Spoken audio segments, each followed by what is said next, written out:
روزے کی اپنی ایک فضیلت ہے، ایک شان ہے۔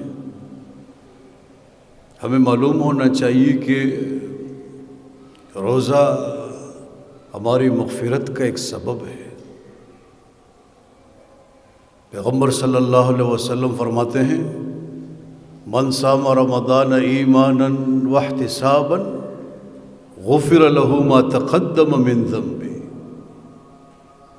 جس نے رمضان المبارک کا روزہ رکھا ایمان کی حالت میں، ایمان شرط ہے، اور ثواب کی امید سے کہ اللہ مجھے ثواب دے گا، بدلہ دے گا، تو پیغمبر علیہ السلام فرماتے ہیں اللہ اس کے پچھلے گناہوں کو معاف فرما دیتا ہے۔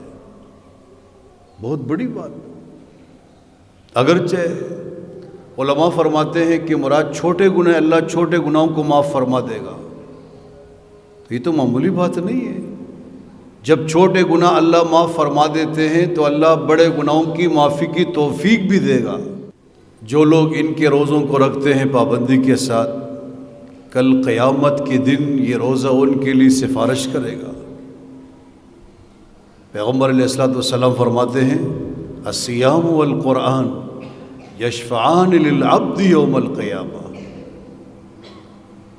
روزہ ہے اور قرآن کریم دونوں کل قیامت کے دن بندے کی سفارش فرمائیں گے، اور حدیث میں ہے فیشفعان، خدا دونوں کی سفارش قبول فرمائیں گے۔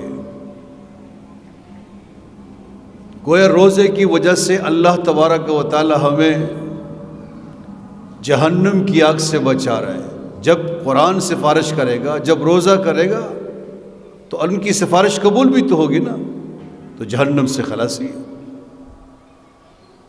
پھر روزہ ایک ایسی عبادت ہے جس کے بارے میں اللہ تعالیٰ فرماتے ہیں یہ عبادت خاص میرے لیے ہے۔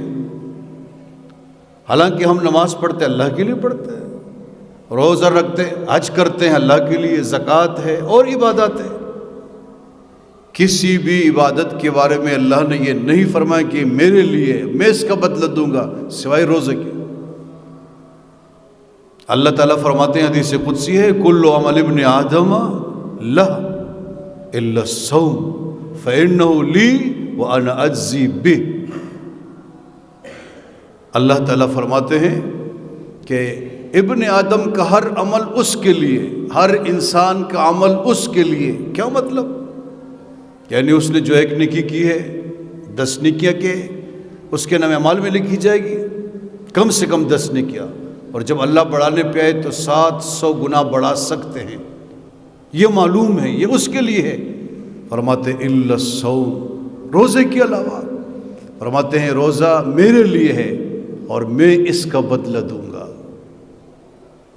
تو علماء فرماتے ہیں کہ اس کی وجہ یہ ہے کہ روزہ ایک ایسی عبادت ہے جس میں سر ریاکاری دکھلاوا ہے ہی نہیں۔ انسان اگر رکھتا ہے تو اللہ ہی کے لیے رکھے گا بس۔ اب نماز ہم پڑھتے ہیں، ہو سکتا ہے کہ ہمارے دل میں ریاکاری، کوئی ہمیں نمازی کہے۔ ہم حج پہ جاتے ہیں، ہو سکتا ہے ہمارے دلوں میں ریاکاری، اللہ بچائے۔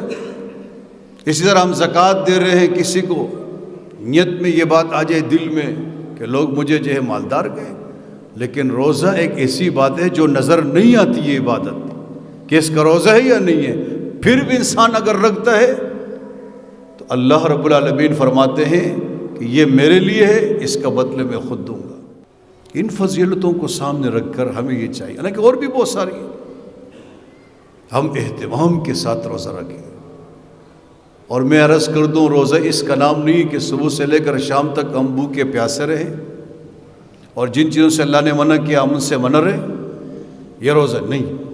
صرف پیٹ کا روزہ نہیں، صرف خواہشات کا روزہ نہیں، ہمارا روزہ ہونا چاہیے آنکھوں کا بھی، زبان کا بھی ہونا چاہیے، اسی طرح جو ہے وہ کانوں کا بھی ہونا چاہیے، دل کا بھی، دماغ کا بھی، ہاتھوں کا، پاؤں کا، اس کو روزہ کہتے ہیں۔ اگر ایک شخص ہے اس کا روزہ ہے، کھاتا پیتا نہیں لیکن غلط دیکھتا ہے، غلط بولتا ہے، غلط سنتا ہے، غلط چلتا ہے، غلط ہاتھ چلاتا ہے، اس روزے کا کوئی فائدہ نہیں۔ اللہ تعالیٰ کو اس روزہ دار کے روزے کی کوئی پرواہ نہیں ہے۔ روزے کا مقصد ہی یہی ہے کہ ہم گناہوں سے بچیں، لعلکم تتقون۔